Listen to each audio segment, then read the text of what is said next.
think so. They are hyped right now. The only thing is stable coins needs to get direction over a period of time.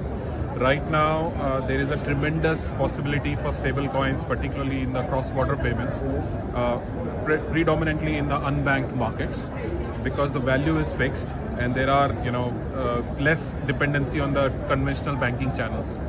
Problem is right now, stable coins are related with the cryptocurrencies, which over a period of time, as regulations catch up, they will become mainstream. So I don't think so. Yeah. They are underhyped. And why? Because stable coins, they are much cheaper, for example, and faster than traditional banking. So if you want to settle in stable coins, it's really fast, it's really easy, and it gives also the power of being quite overspread. So you don't need to with local currencies, you don't need to have a specific local currency. It's a universal currency, and it's also good for emerging markets. So there's a lot of unbanked people, like in Latin America or other continents, Africa as well, and it gives that power to the users to actually use stable coins as a means of payment.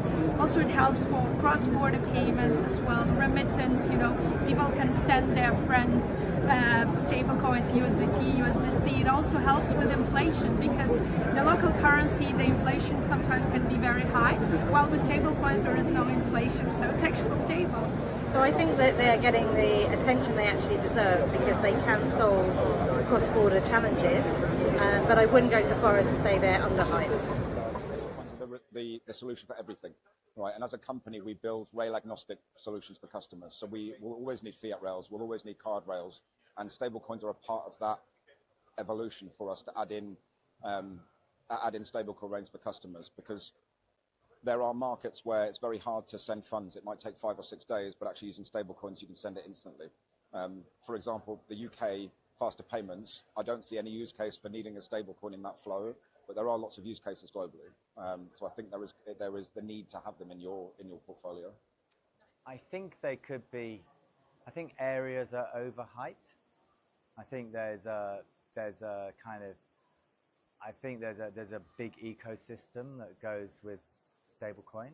So there's all sorts of different components that would involve in executing a payment end to end, and I think sometimes there's a bit of overhype of certain components which can't really be effective without the others. So I think there's a bit of overhype there in terms of some of the players out there that I think they'll find it difficult to get market share and traction without all the other pieces. But I think you could also say it's underhyped in terms of the transformative abilities of stablecoin to in the future. People are saying maybe it'll do 10% of world volume or something like that. I personally think it will do an awful lot more than that ultimately.